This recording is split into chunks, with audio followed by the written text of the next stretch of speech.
Duke qenë se ne jemi në prag të sezonit dimëror, bazuar në përvojat e viteve të fundit, qarku Fier është një qark i rrezikuar nga përmbytjet, nga rrëshqitet e dherave, bllokimet e kanaleve ujitëse dhe kulluese apo ndërprerjes energjisë elektrike në zonat e caktuara. Në cilësinë e kryetarit të Komisionit të Mbrojtjes Civile nga ana e prefektit të qarkut Fier është hartuar dhe miratuar një plan masash me detyra dhe masa konkrete, të cilat janë bërë përnjohje dhe për zbatim ndërkohë përnjohje dhe për zbatim strukturave përkatëse pjesë e sistemit të mbrojtjes civile.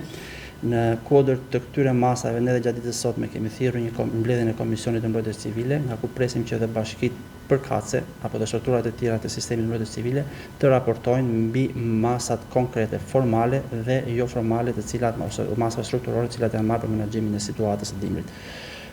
Qarku Fier është i rrezikuar nga përmbytjet, kryesisht nga përmbytjet e lumit Vjosa, por në kuadër të zvogëlimit të rrisur nga fatkeqësitë nga strukturat përkatëse janë marrë disa masa konkrete, për shembull Bashkia Fier ka ngritur argjinaturën përgjatë lumit Vjosa ose përgjatë kanalit të Martinës që e quhet, dhe ngritja e kësaj argjinature zvogëlon rrezikun e përmbytjes për fshatet Ferras apo edhe më poshtë, të cilat kanë qenë fshatra të rrezikuara nga përmbytja. Që do të thotë nëse gjithashtu një element i rëndësishëm është edhe pastrimi i kanaleve kulluese, të cilat bëjnë të mundur transmetimin e ujrave sipërfaqësore apo dhe ujrave të tjera toksore drejt hidrovorit të Darzezës, i cili është në gatishmëri dhe funksionalitet të plot, i cili do bëjë të mundur transportimin e këtyre ujrave në det. Me qëllim vitimin dhjetor. Ju keni kuptuar nga raportimet që kanë bërë bashkitë në rastin e argjinaturës apo kanalit të Martinës, ku është ndërhyrë, kjo e ka zvogëluar apo e garanton? Kjo e ka zvogëluar rrezikun nga përmbytje, sepse garantimi është një term që ne nuk mund ta përdorim sepse nuk e dim se sa mund të jenë prurjet apo situatat emergjente që mund të ndodhin,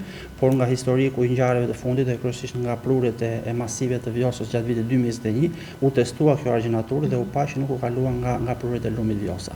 Janë disa elementë që ndikojnë në një situatë emergjente, është tërheqja e detit, është sistemi i kanaleve kulluese, por rolin kryesor ka pasur edhe argjinatura mbrojtëse që është ndërtuar. Kemi aktualisht përveç rreziku është potencial gjithandej.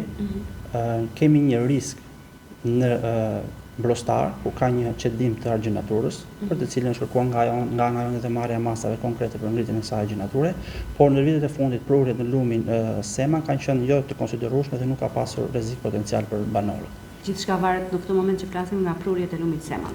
Nga shumë element përbashkët, që nga prurjet, që nga masat e marra, që nga veprimtaria apo ndërveprimtaria e njeriu, të cilët jo në pak raste ndikojnë edhe negativisht në situatat emergjente. Jemi ne që i bllokojmë apo i ulim këto që bllokojnë hermerët. Patjetër.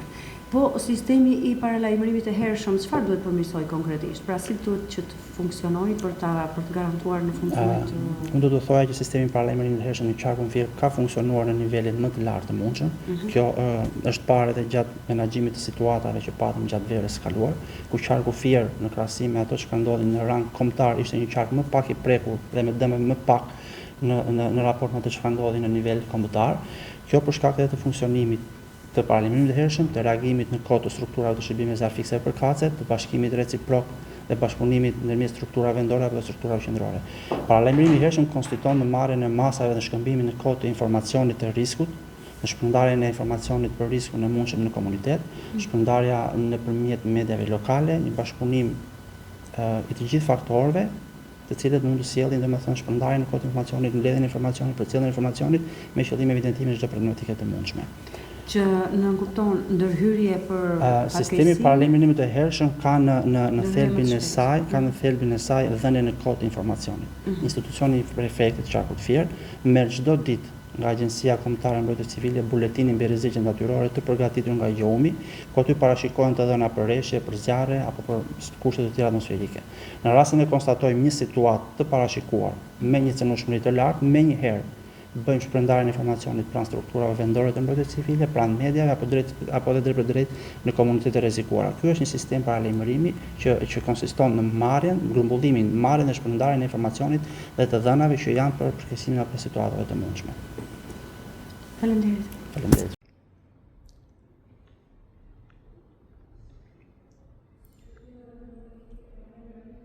Prezantojmë gjysmë. Edhe këtë merret. Se po përgjegjësi sektorit të planifikimit dhe mbrojtjes civile.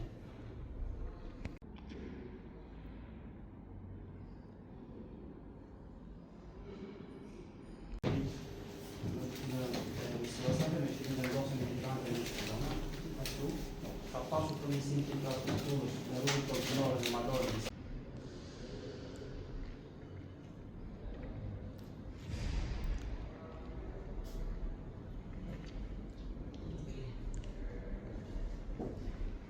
Okej. Fillim, jemi shumë.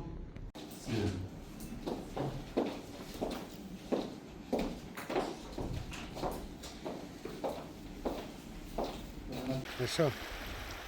Ja ku po I bie. Po normale lumi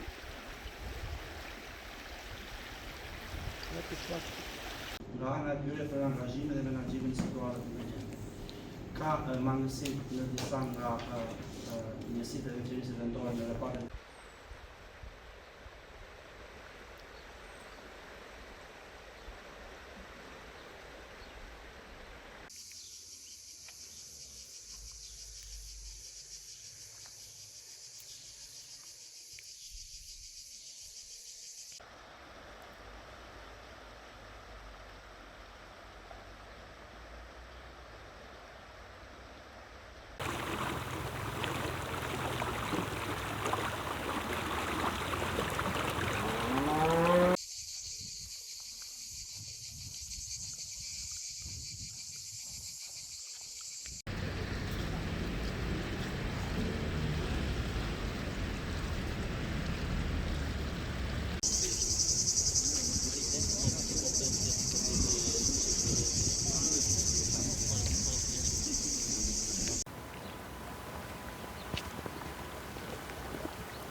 Është një situatë shumë herë më ndaj mikroskopike. Këtu vlen të theksohet të bashkëpunimi dhe nivelin e lartë të bashkëpunimit që ka treguar struktura kryesore. Gjithashtu, në zonat me rizikë të lartë zjarrit, si dhe pothuajse janë edhe zonat të verifikueshme dhe të identifikueshme.